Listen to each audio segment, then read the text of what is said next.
Insurance is not one of my favorite subjects anyways, but what benefit do you see to remove insurance completely from the equation of your primary care doctor?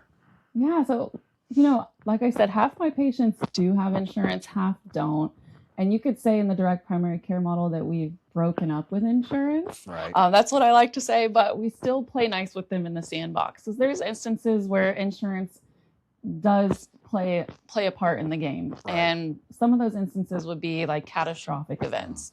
If you had to go to the hospital for some reason, if you had an accident, cancer, unfortunately, those Right. treatments are really expensive. That's where insurance really comes into play.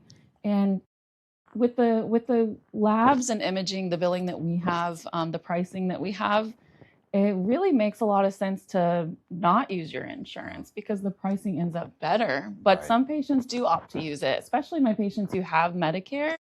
They'll use the Medicare to see specialists. They'll use Right. it to pay for labs and imaging. But I will say, even specialist visits, you would be surprised. Even if you pay out of pocket for those, the cost savings are real. Like just last week, I had a patient, I needed to call around and find OB care for her. So I called all around, and there was one office affiliated with Lakeland Regional, and I asked them, hey, I have a patient totally uninsured. What can we do here? She needs prenatal visits. We need ultrasounds. We need delivery. What's the cost? And the lady on the phone was like, we do have payment plans. And I was like, give it to me straight. What is it? And I'm bracing myself. And she said, it's going to be a little under $4,000. And I thought, just for the delivery, right? And she said, no, for the visits, the ultrasound, the delivery. She's like, anesthesia, I believe some is included, but there may be an extra cost. But I thought, my patient had told me the last time she gave birth, she paid more than double that with insurance. Right. So it's just shocking. Right. Yeah. And then when you think about the fact that you're paying $400, $500, $600 a month for insurance premiums just for one person, yes, you're like, now wait a minute. Wait just a minute. Right? I can negotiate prices to be lower than my insurance premiums. Correct. You can. And get better care. Yes. Because the doctor doesn't have to deal with fighting with insurance companies. And that's one of the big things is that I noticed when I was in the fee-for-service world is that we spent, I would say 80% of our time documenting and writing these long notes and billing codes and just to get insurance to reimburse us just a little bit that they might. Right.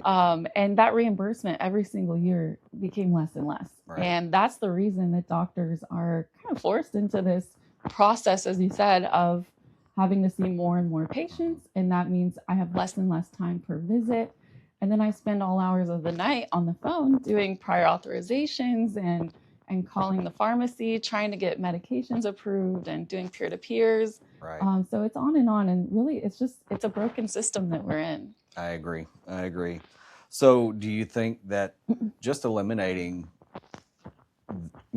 fighting with billing codes and things like that, do you think that in and of itself gives you a better opportunity to take care of your patients and at a lower cost because you don't have to hire an insurance specialist to fight with that? Right. Yeah. Yeah. And, taking out the insurance aspect of it, you're really giving yourself more room to create that connection with the patient. My visits, they can be as long as you want or as short as you want. Right. My whole idea is that you know me, and when you come in here, you're visiting with an old friend. That's how I want it to feel. Yeah. Is that you're comfortable. You don't hesitate to reach out and say, hey, doc, I really need this, or hey, I had a patient, she was like, hey, I woke up, I'm pretty sure I have pink eye, but I'm on my way to drop my kids off. I'm like, no problem. Send me a picture of it. Yeah. And because I already know your medications, I know your allergies, I know you. And so I just sent in the medication and she was like, you know what? I didn't have to miss work. Yeah. I didn't have to miss dropping my kids off. And please keep that pink eye out of my office. Yeah, right. I'm like, I don't want the pink eye. But so it just makes it easy. Yeah. And she was just able to call in and say, hey, this is what happened. And I don't hesitate to call you. So the health outcomes in direct primary care are just fantastic when you compare them to fee-for-service because you don't hesitate. Right. You don't have to wait for an appointment 6 months from now. You can say, hey, I can call her today and let her know I need that refill. Yeah. And it's just much better. I agree. I think, I think that kind of leads into the next question. And this model really allows you to practice medicine the way you want to practice medicine without consequence, without detriment to the patient,